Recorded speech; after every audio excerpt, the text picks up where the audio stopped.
Okay, so in the last couple of videos, we looked at Quine's arguments against analyticity for his conclusion that no claim is analytic. Now, let's suppose he's right. What's the upshot?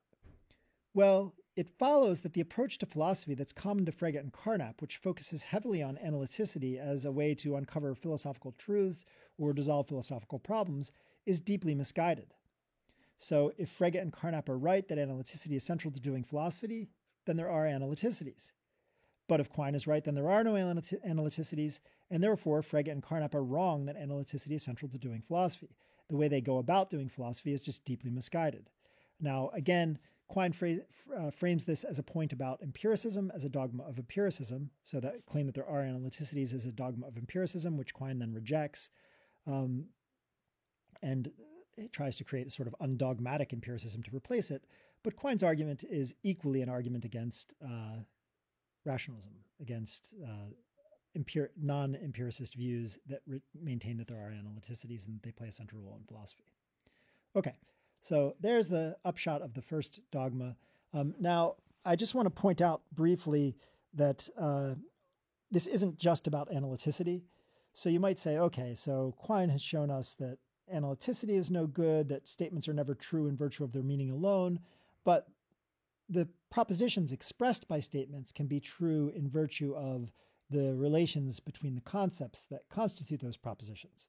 So even though there aren't statements that are analytic in the technical sense, there are statements that express propositions that are a priori in the sense that's required to make sense of this method of doing philosophy from the armchair by reflecting on the meaning of expressions and so on and so forth. And what I want to point out here is just that Quine would take his argument to be equally an argument against a priori. So remember the circularity argument, since it has a priori in there, it's obviously equally an argument against a priori. And the revisability argument can just be reframed too. We can say any claim can be rejected by someone who understands it, where claim now means proposition instead of statement. If a proposition is a priori, then if one understands it, one can't reject it. So no proposition is a priori. Quine would be just as happy with this argument. The reason he focuses on analyticity and statements is because his interlocutors, people he wants to talk to, people like Carnap, already were suspicious of the a priori and tried to make sense of the a priori by shifting to something that we can sort of see in the world, language, and talk about analyticity instead of a priori. But if you're not concerned with if you don't have that concern that drove Carnap to focus on analyticity rather than a priori, then you can still appeal to a priori, but Quine wants to say, no, you can't. The very same arguments against analyticity are equally arguments against a priori. Okay. Now let's continue on and talk about verificationism. So here's a proposal to save analyticity via verificationism. So verificationism says that the meaning of an expression is its verification conditions. So any two statements with the same verification conditions have the same meaning. So for any statements S1 and S2, if S1 and S2 have the same verification condition, then the result of putting them together in a sentence with if and only if between them will be analytic. So S1, if and only if S2 will be analytic for any two statements S1 and S2 that have the same verification conditions. Now, how can this do any work for us? The idea goes, we can save analyticity this way by saying, indeed, some statements have the same verification conditions as one another. And because meaning just is verification condition, it follows that some statements will be analytic, the ones that bind two statements with the same verification condition in this way. Okay. You can save with a kind of reductionism that allows us to say Mark Twain wrote Huckleberry Finn, Mark Twain has white hair, reduces to the author of Huckleberry Finn has white hair, which reduces to the person who wrote Huckleberry Finn has white hair, which reduces to the person who wrote the book about Tom Sawyer has white hair, and so on and so forth. Well, the idea is we can do the same thing here. Here's an example. Take S1, the tiger before me is large. That's going to reduce to the striped quadrupedal carnivorous mammal before me is large. And that will reduce to some statement in the protocol language. Remember, it's unclear what exactly the protocol language is, but maybe it's going to be like this. I'm having an experience as of blackness and orangeness, alternatively occupying portions of a large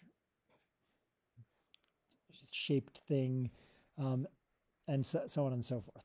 So there'll be some statement about experience that sort of describes, in effect, a tiger, and the statement, the tiger before me is large, is going to reduce to that kind of statement. So that statement S1, if and only if S3, will be analytic.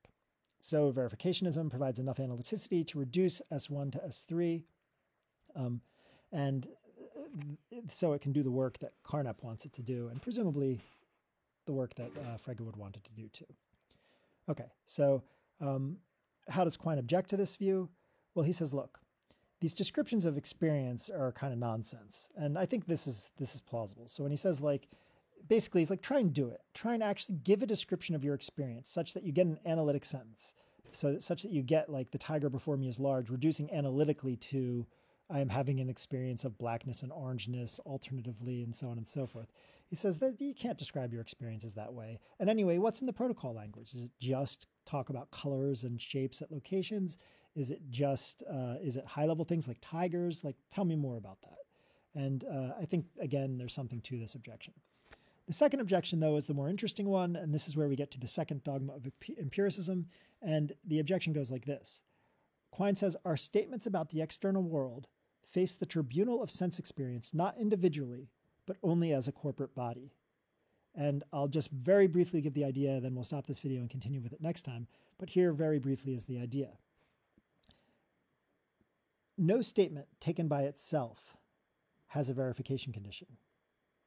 So it follows that no two statements taken each individually will have the same verification condition, because neither will have any verification condition.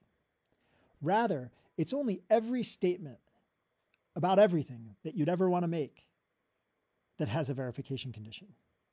That's what he means when he says our statements face the tribunal of the sensory experience of the external world as a corporate body. He means you only get a verification condition when you take an entire body of theory all at once. And we'll stop this video there, and I want you to think about why someone might think that's true. And next time we'll consider why someone might think that's true.